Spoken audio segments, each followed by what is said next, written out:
Os la cuento, es una clase de introducción muy sencilla y primero os agradezco mucho que habéis participado en este máster, que seáis capaces de mm, ilusionaros o aprender todo lo que podáis con esta disciplina. Yo siempre digo lo mismo, em, que la oncología pediátrica o la oncomatología pediátrica es una forma diferente de entender la medicina. Si os gusta, ya veréis cómo y os dedicáis a ella con pasión, pues seguramente seréis mucho, muy felices en el desarrollo de vuestra profesión y probablemente también en vuestra vida como lo he sido yo. O sea que os animo a que lo estudiéis y que también con las clases, las actividades, seguro que llegáis a tener un conocimiento profundo. Yo cuando evalúo alumnos en los trabajos de fin de máster, la verdad es que me quedo satisfecho de el nivel que proporcionáis como consecuencia de un año de estudio y dedicación a esta materia. Bueno, pues sin más, esta es una clase sencilla. Cuando finalice me podéis hacer las preguntas hoy o cualquiera, o a Ana Benito, a las personas que corresponda, que vosotros os parece pertinente. Y en ella lo que vamos a dar hoy es lo que sería una introducción, hablar un poco de, más que de epidemiología, de datos estadísticos relacionados con el cáncer infantil. Bueno, salvo una primera observación que tenéis que conocer y es que, aunque no esté en los parámetros de lo que se llaman enfermedades raras, el cáncer infantil es una enfermedad rara si nos atenemos a lo que son los números. Ello no hay ninguna duda de ello. Mirar cómo en las primeras décadas de la vida, pues prácticamente hasta la adolescencia y quizás también a lo que llamamos adultos jóvenes, y hago una reflexión ahora de una disciplina o de una parte de la oncología que yo creo que los que venimos del ámbito de la pediatría tenemos que ir colonizando cada vez más y desarrollando, porque es mucha nuestra labor que podemos hacer hasta los 25 años, me refiero de la patología oncológica que acontece hasta ese tiempo. Mirar que es una enfermedad extremadamente rara y que tiene muchas diferencias. Tiene diferencias raciales, tiene diferencias de género, tiene diferentes geográficas y en la conclusión de la diapositiva la podéis ver es como a partir de los 40, 45 años aparece una oncología que es la oncología del envejecimiento en la cual mirar cómo va creciendo año a año o década a década la incidencia de cáncer global en todas las edades, siempre con un mayor predominio en hombres que en mujeres. Y la otra que os decía, que me parece también muy importante, es que la oncología que vamos a ver nosotros, la oncología pediátrica, la oncología del adolescente, la oncología pediátrica y del adolescente y adulto joven, es una oncología del desarrollo, completamente diferente. Los tipos histológicos que vamos a ver como consecuencia de que se trata de organismos en desarrollo que van a tener una serie de peculiaridades, entre ellos las secuelas y los largos supervivientes que van a tener como consecuencia de la administración de los tratamientos que damos. Y la otra vertiente que uno no puede olvidar nunca es lo que llamamos la oncología del desarrollo, la oncología de la senectud, que es lo que llamamos la oncología médica, en la que miráis que en la diapositiva cómo exponencialmente a partir de la década de los 50 comienza de una manera importante y progresiva. Bueno, nosotros nos vamos a ocupar la que es la oncología pediátrica, llega hasta los 14 años, pero como os decía, los oncólogos pediatras debemos estar ya en este momento abarcando una época que no es de nadie, es la oncología, digamos que queda entre dos grupos, la oncología pediátrica y la oncología del adulto, en lo que llamamos adolescentes o adultos jóvenes, que deben ser unidades de conocimiento mixto en el cual se puedan integrar los oncólogos pediatras y también los oncólogos médicos. Cuando uno habla en global, pues diferentes registros de la Organización Mundial de la Salud que se dedican específicamente a adultos, los registros más habituales o más conocidos es este que se llama Globocan, como en él lo que podéis ver perfectamente en esta diapositiva, lo que empieza a ver cómo cómo de cruel o cómo de diferentes son la supervivencia del cáncer dependiendo de diferentes lugares geográficos. Digamos que habría un primer eslabón en azul oscuro en el cual la oncología, la probabilidad de sobrevivir, lo que podríamos llamar también el primer mundo, es Estados Unidos, es Canadá, es Europa, es la Unión Europea en su general, es también Australia, tiene también obviamente Japón, tienen unas elevadas tasas de supervivencia. Hay otra oncología que está referido en azul más celeste, que incluye algunos lugares de Centroamérica, también de América Central y de Sudamérica, que tienen una probabilidad de supervivencia menores que las zonas anteriores y que por tanto se necesita un esfuerzo económico, científico, personal en muchos lugares para conseguir que estos lugares del mundo tengan una mejor supervivencia, como veis aquí, muy amplio y detallado. Y hay un tercer escalón o un tercer cuarto escalón en el cual muchos son los esfuerzos que hay que realizar en oncología para que la población afecta de cáncer en estos lugares sea superviviente. Son algunos lugares, por ejemplo, de Centroamérica, básicamente algunos de ellos la República Mexicana, de lugares de Sudáfrica, lugares de La Panza y lugares de centro de África del Central, algunos lugares de Asia Oriental.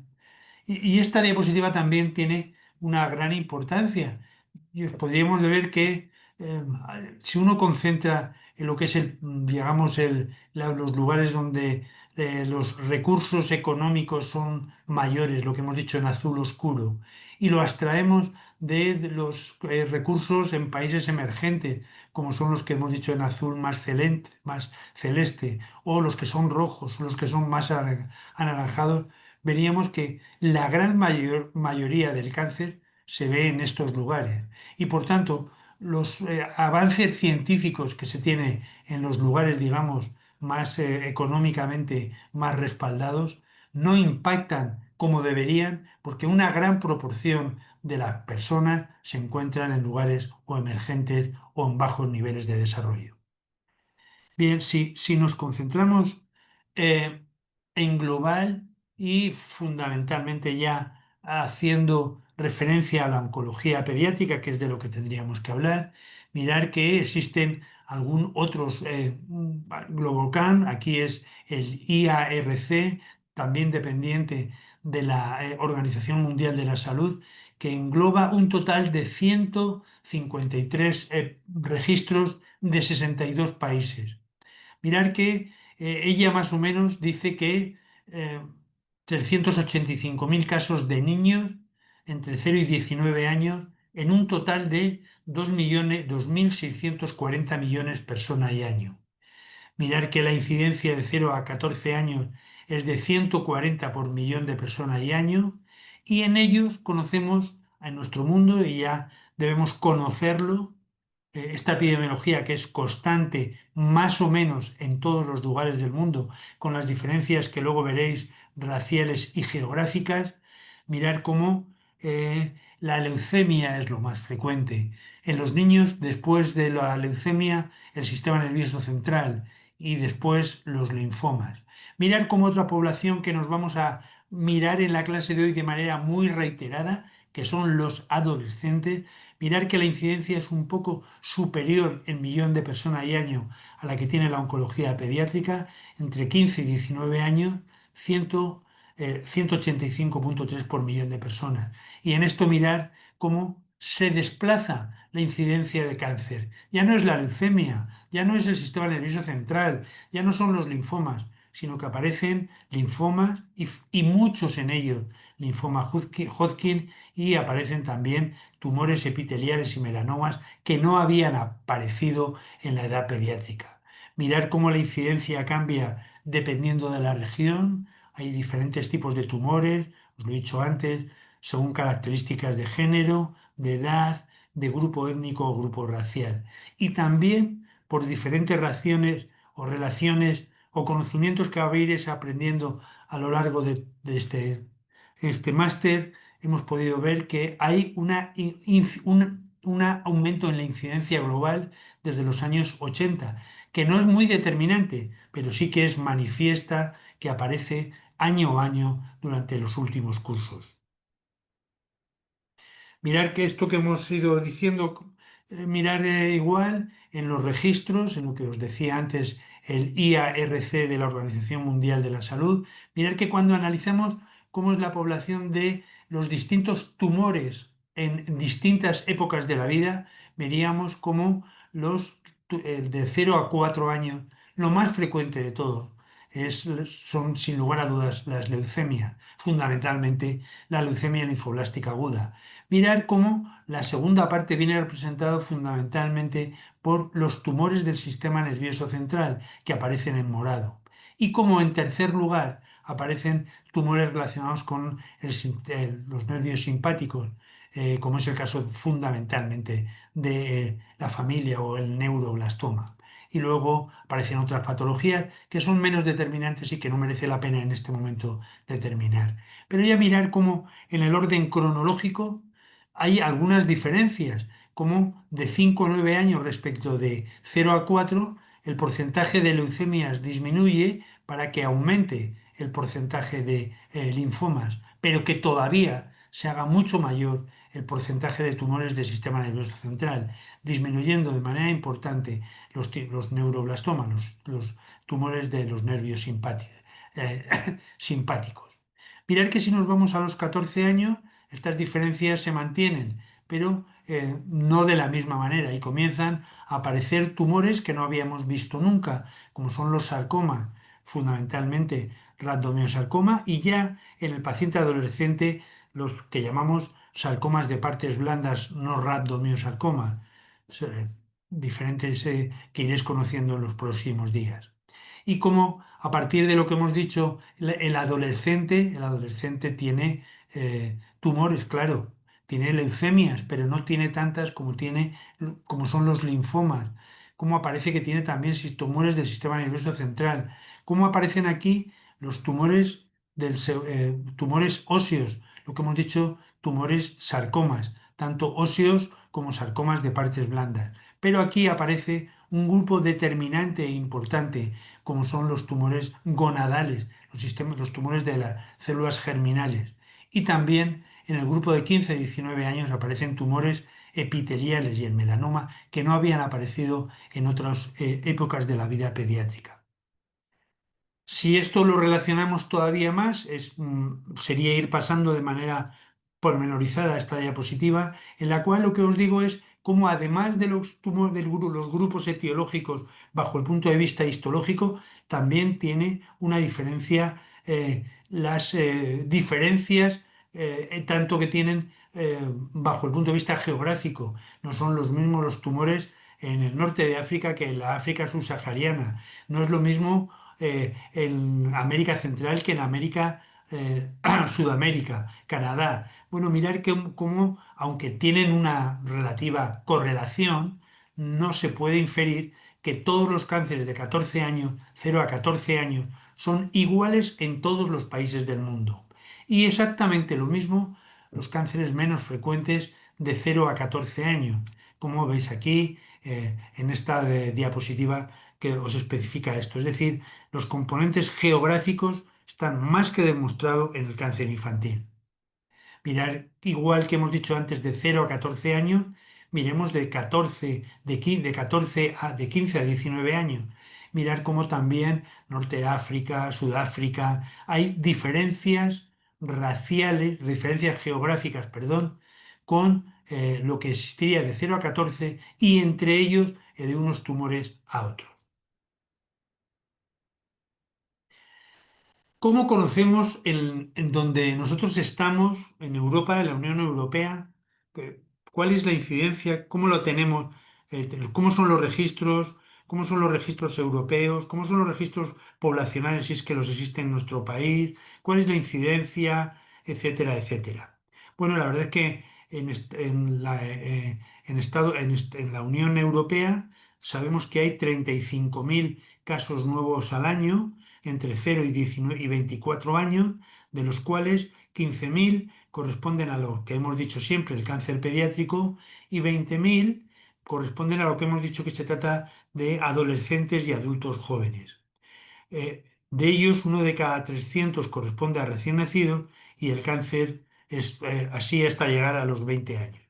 Mirar que sí que hemos ido conociendo que la supervivencia en el cáncer infantil en lugares como la Unión Europea es de casi el 80%. Hay una gran mejoría en los últimos 40 años, pero 2/3 de los supervivientes tienen algún efecto tardío y ya veréis cómo podremos ver a lo largo de esta clase y de otras una lección muy importante de un concepto que aparece cada vez más importante, tanto en países como los vuestros como el nuestro, que es lo de los largos supervivientes. En el momento actual se trata no solo de curar el cáncer, curarlo bien, sino curarlo con las menores secuelas posibles para que los efectos tardíos sean los menores que se puedan, porque muchos de los efectos tardíos que no tengan mortalidad, van a acompañar al largo superviviente del cáncer infantil durante muchos años de su vida. Claro, también otro punto que tenéis que conocer o que conocemos es que decimos que la supervivencia es buena o muy buena, pero no podemos asimilar que la supervivencia de, cuando hablamos del 80, el 85% en los países económicamente muy desarrollados, los tumores, la histopatología es la misma. Hay tumores de una larga supervivencia, como es por ejemplo la leucemia linfoblástica aguda, que en algunos lugares del mundo alcanza el 95% de supervivencia, con supervivencia libre de eventos de alrededor del 90%, a la misma leucemia mieloide aguda, con unos porcentajes menores. O mirar cómo no es lo mismo la leucemia promielocítica, o no es lo mismo en el caso de los linfomas. O mirar que no es lo mismo los linfomas o las leucemias que los tumores óseos o los sarcomas de partes blandas o otros tumores como tenéis la oportunidad de poder ver aquí. Y que dentro de los mismos tumores hay determinados datos pronósticos que hace que los pacientes tengan mucho peor pronóstico. Dentro de las leucemias linfoblásticas agudas hay marcadores de leucemia B madura, determinadas translocaciones, determinados eventos fundamentalmente biológicos que condicionan un pronóstico diferente. Y lo mismo ocurre, por ejemplo, en neuroblastoma, tanto por la edad como por criterios morfológicos, más diferenciado o menos, y sobre todo por criterios moleculares, amplificación o no del NMIC y otras alteraciones citogenéticas, condicionan un pronóstico claramente diferente. Es decir, tiene una alta supervivencia, pero no todos los tumores, ni en el mismo grupo tumoral, se comportan de la misma manera. Sí, este punto también podéis ver que las supervivencias, cuando hablamos de las supervivencias, no todas son exactamente lo mismo.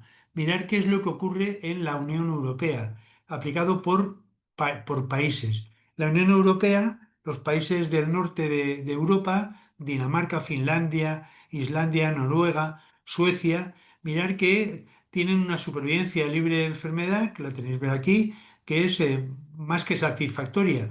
En todos ellos está por encima del 85%, en algunos países, cuando se trata de registros más pequeños, incluso más. Esto sería la media o la media que tienen de supervivencia.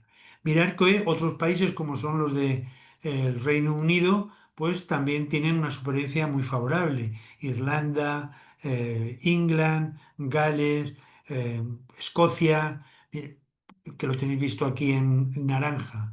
Probablemente los mejores resultados se obtienen en países de Centro Europa, en el cual hay países como fundamentalmente Austria, con grandes protocolos y sobre todo con muchos pacientes que determinan que sean tratados prácticamente en los mismos lugares, en muy pocos lugares y con mucho desarrollo económico, tienen supervivencias que superan el 90% en el momento actual. Es decir, unas cifras que son difíciles de extrapolar para ninguna patología relacionada con el cáncer.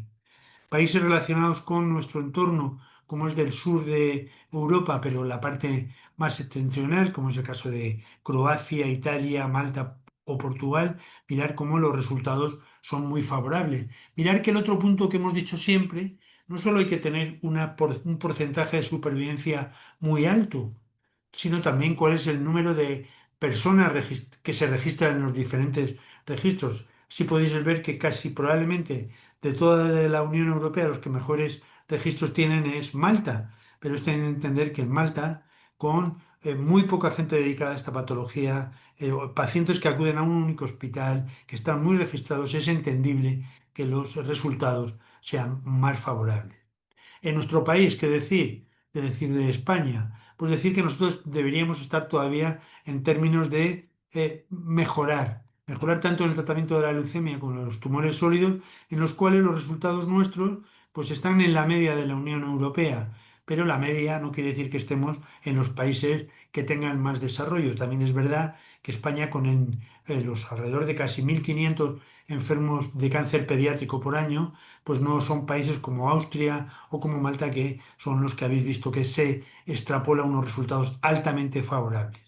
Mirar cómo, bueno, esto aquí veis cómo nuestro país está prácticamente en la Unión, la media de la Unión Europea. Y luego hay otros países que son los de lo que llamamos nosotros el este de Europa, Bulgaria, Estonia, Hungría, Lituania, Polonia, Eslovaquia, que están por debajo de los niveles del resto de Europa y que por tanto son países que también deben mejorar y progresar para tener un mayor desarrollo. Con esto viene a decir es que el desarrollo, cuando decimos que los niños se curan en más del 85%, se curan en algunos registros, en algunos países, con algunos protocolos, pero son todavía muchos los que tienen que mejorar y desarrollarse para alcanzar cifras de curación que son posibles, como nos han enseñado en otros países. Porque yo, como también otros autores, os puedo decir que vosotros, personas como vosotros que están en los alrededor de la tercera década de la vida, 30 años, sin lugar a dudas, vais a estar en la generación que va a hacer que el cáncer pediátrico prácticamente se cure. Porcentajes del 95% podrán aventurarse dentro de 15 o 20 años sin ningún género de duda para muchos lugares del mundo. La alta supervivencia, ya os lo he dicho, como no es igual, esto viene a repetir lo mismo que hemos dicho, que no es igual en todos los lugares, no es lo mismo en pacientes de Dinamarca, Finlandia, que pacientes en otros lugares. Esto me vuelve a reiterar lo que os he contado, como todavía es mucho lo que hay que mejorar, mirar cómo esto que os he contado en la diapositiva anterior. Y en España, además de los datos que tenemos en Eurocare, nosotros tenemos de lo mejor que tenemos en nuestro país, o lo que más ha podido y ha debido relacionar el cáncer pediátrico, es que nosotros tenemos un registro poblacional, que es yo creo que el único que existe en España, que ahora va a cumplir, me parece que son 75 años, eh, perdona, no te puedo decir cuáles, no os puedo decir exactamente. Esto se empezó en el año 79, con que contar 78, 79 serán, pues va a ser un montón de años. eh, el cual nos proporciona datos que son muy fiables y muy importantes. Mirad, os vuelvo a recordar, es el día 20, es el día, es en noviembre, el día 20 27, día 27 de noviembre celebra un acto el Registro Nacional de Tumores Infantiles en Valencia, haciendo la conmemoración de los 40 o 50 años, 40 años me parece que son los que lleva existiendo este registro que, como os digo, ha proporcionado a los oncólogos pediatras una información de una importancia capital. Mirar que en ellos viene a tener datos muy parecidos a lo que tiene, de lo que conocemos. Mirar que la incidencia de cáncer en nuestro país es de 153 por cada millón, por cada 10 millones de habitantes, 0,5 a 1% de todo el cáncer global, y que viene a haber más o menos 1.000 casos nuevos, un caso por cada 7.000 niños menores de 15 años. Y mirar cómo las leucemias es lo más frecuente, los tumores del sistema nervioso central vienen después, cómo los linfomas en verde es lo siguiente, los tumores del sistema simpático es el tercero, cómo los sarcomas, fundamentalmente rhabdomyosarcoma, es el más importante, cómo los tumores sarcomatosos eh, eh, óseos es el siguiente, como los tumores germinales, los tumores renales, en el cual está el tumor de Wills. Bueno, mirar cómo, repite lo que os he ido contando. En nuestro país no, para nada es diferente de otros lugares de la Unión Europea o de incluso de Estados Unidos. Mirar también con datos del registro español cómo en los últimos, desde la década de los 80, que es cuando os he dicho que comienza, hasta la década no del 2003, la de las últimas cohortes, que es del año 20, la supervivencia hasta llegar al 80% ha ido aumentando de manera progresiva. Como es obvio, cada cohorte se ha ido aumentando con una menor proporción, como es consecuencia de que las tasas de supervivencia son mayores, como en la cohorte del año 2000 al 2003 era del 77% y ahora es de alrededor del 80%. Y que de manera simultánea el riesgo de muerte ha ido disminuyendo de manera importante. En los años 80, que es justo cuando yo me comencé en esta disciplina más o menos, pues casi una exageración de niños tenían un riesgo de poder fallecer. Esta ha ido aumentando hasta, como os decía ahora, que el riesgo de muerte en los últimos años está por debajo del 20%. Aquí, visto en gráfica, viene a decir lo mismo que os contaba, como de 0 a 14 años, desde la corte del año 1980 hasta 2007, se han analizado un total de 16.347 niños. Mirar que la cuantía y el esfuerzo de este registro es muy importante. La última parte, una segunda parte de la clase, la quiero dedicar a que entendáis este problema. Mirar que el cambio anual de cómo ha ido mejorando el cáncer en los niños ha sido más que evidente en años y no solamente en el Registro Nacional de Tumores de la SEO, también en otros registros, pero en cambio llegamos a una edad, a partir de los 14 años, en el cual, a pesar de que ocurren años, mirar cómo el incremento de la supervivencia no ha sido evidente, como de 15 en las cohortes de 15 a 20 o de 20 a 25 o de 30 a 35, no ha habido corte, sino que ha habido incluso un descenso. Y cómo a mirar a partir de los 50 años, lo que os he contado, hay cada vez un mayor incremento en la supervivencia. Y si ya a edades muy aumentadas, como la tolerancia a algunos de los tratamientos de las personas mayores tienen muy difícil tolerancia y por tanto los resultados son menores. Se nos concentra lo que mucha gente llama los grandes olvidados, que son los adolescentes y adultos jóvenes en los cuales el incremento de la supervivencia se hace más que evidente en todos los pacientes. Mirar que todavía hay que decir que en Europa los números en perspectiva, 6.000 niños y adolescentes mueren al año en la Unión Europea, que es la primera causa de muerte en niños mayores de un año en los países desarrollados, y que el cáncer ocasiona el 25% de la muerte entre 1 y 14 años y afortunadamente baja al 14% de las muertes entre adolescentes entre 15 y 19 años. Todo ello, incluso en la Unión Europea, incluso en nuestro país, viene a deciros que el cáncer infantil sigue siendo un problema de salud pública muy importante, a pesar de las altas tasas de supervivencia en comparación con otros cánceres de adultos. ¿Cuál es la importancia de todo lo que os he ido contando a lo largo de la clase de hoy? La importancia viene, en primer lugar, porque nosotros somos los que tenemos que informar a los pacientes. Nosotros nos convertimos en embajadores de la oncología infantil, sin lugar a dudas.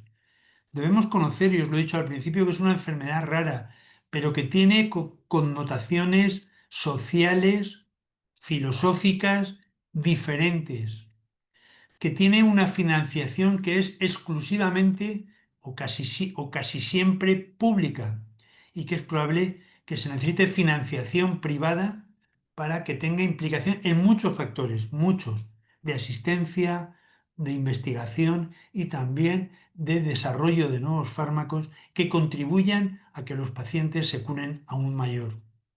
Si me decís que os debéis preguntar de cómo podemos conocer o hacer, eh, eh, cuáles son de dónde sacamos números para poder dar una clase, conocer, os diría que a nivel global, sin lugar a dudas, la Organización Mundial de la Salud, pues, mediante Globacan o la International Agency of Research of Cancer, son los dos sitios a donde referirse, que en Europa Eurocar, en USA SIR y en España el Registro Nacional de Tumores Infantiles, lo que, también de la SEO, de la Sociedad Española de Hematología y Oncología, son las fuentes a acudir para solucionar estos problemas.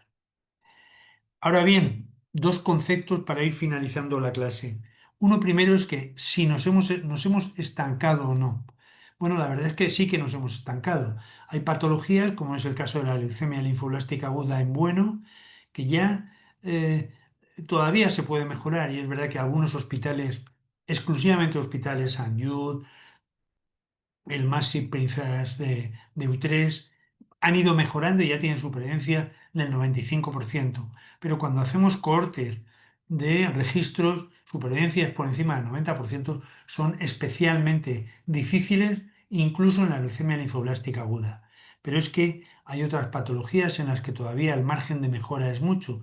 Es el caso del neuroblastoma metastásico, en el cual las supervivencias por encima del 50% por diferentes tratamientos y aún habiendo incluido tratamientos como es dinutuximab, tratamientos con intensificación en trasplantes tandem, protonterapia, todavía las tasas de supervivencia tienen una importante tasa de mejora.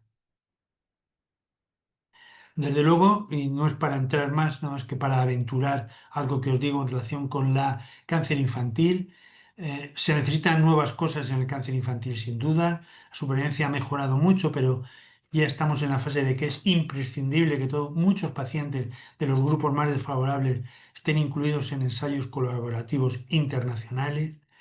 La supervivencia, las posibilidades de supervivencia en muchos casos ya se han estabilizado y es imprescindible que se mejoren porque todavía hay gap más que evidente. Es el caso de algunos neuroblastomas, de algunos sarcomas metastásicos, de tumores del sistema nervioso central, de algunas leucemias de alto riesgo y que hay otro grupo que no podemos desdeñar.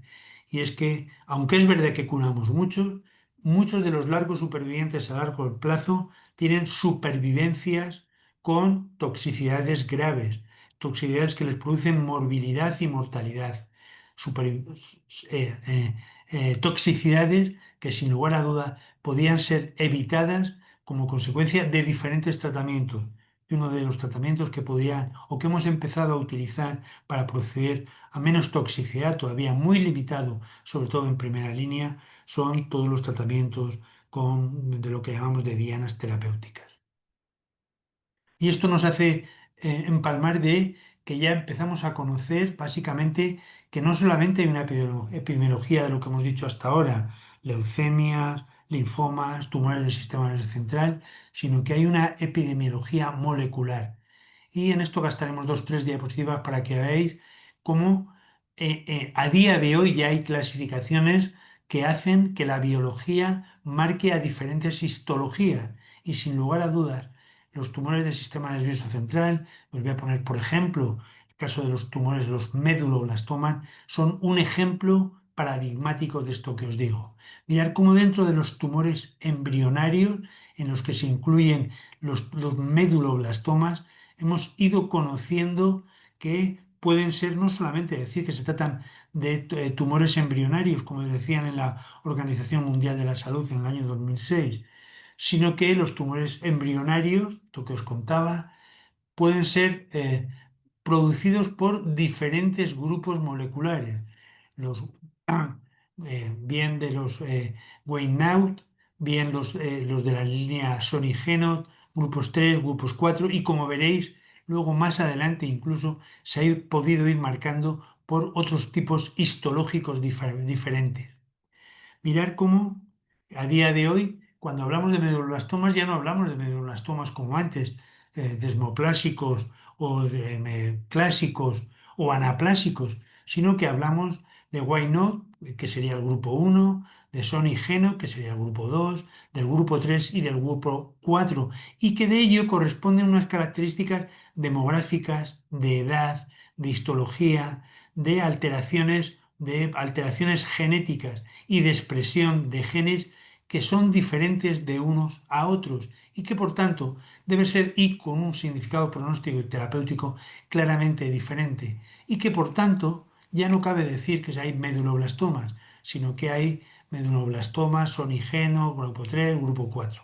Pero si ahondamos más, podíamos ver según cómo es un mecanismo de expresión génica, podemos considerar que dentro de los grupos que hemos dicho antes moleculares, hay hasta 7 tipos diferentes de enfermedad molecular, que tienen unas características como las que años antes tenían los grupos histológicos y que ahora nos entendemos diciendo que hay 7 grupos diferentes según el perfil molecular de los meduloblastomas.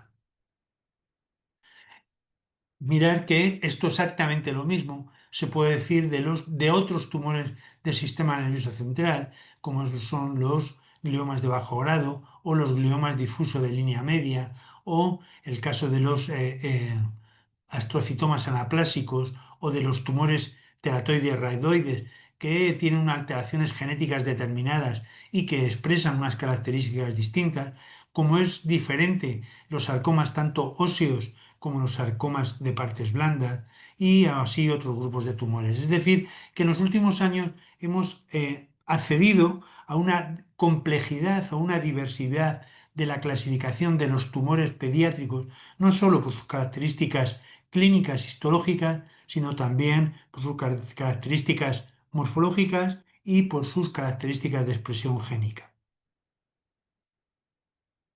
Y esto nos lleva a conocer algunos puntos que nos parece clave.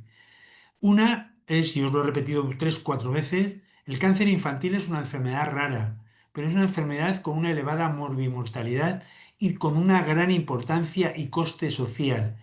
Y eso nos permite seguir avanzando en muchos puntos.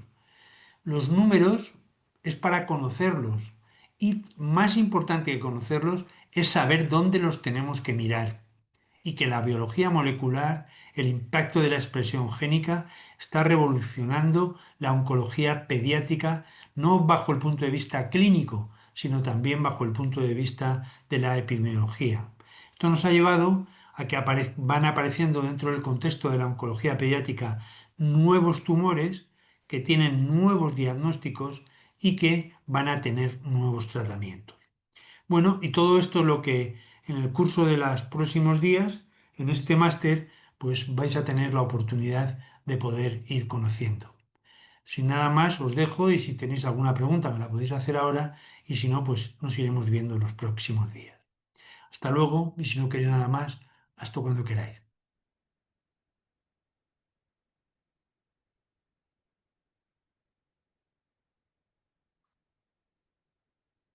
Hasta luego, gracias.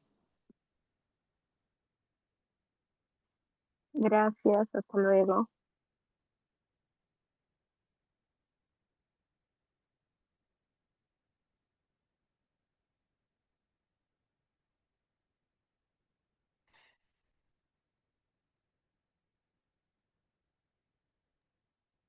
Carlos, ¿Qué tal, Luis? Queda aquí dos personas todavía. yo creo que esta Fanny Iglesias nos ha dicho. Vale, Fanny, has parado la grabación? Muchas gracias, hasta luego. hasta luego, muchas gracias, Grace. Luego, gracias. ¿Has parado la grabación, Luis? Ya está por mí, ya está acabado. Sí, di la grabación al principio. Pero que sí la has parado ahora. No, no. ¿Dónde se da? Tiene que abajo, te sale una línea negra dentro del Zoom. Donde pone más, ¿no? Donde pone más, creo que te puede salir de tener la grabación. Es que Pausar, detener grabación. ahí. Vale, ya está. ¿Estás seguro que desea tener grabación? Sí.